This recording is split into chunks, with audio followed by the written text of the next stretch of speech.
صدای خنده هات هنوز توی گوشمه، عطری که میزنی رو لباسیه که میپوشمه.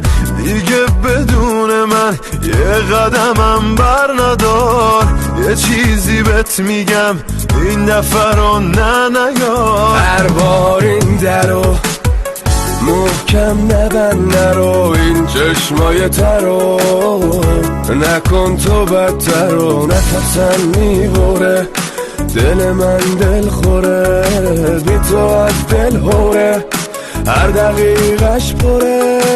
هر بار این درو محکم نبند، نرو این چشمای ترو نکن تو بدتر و نفسم میبره، دل من دل خوره، بی تو از دل هوره، هر دقیقش پره.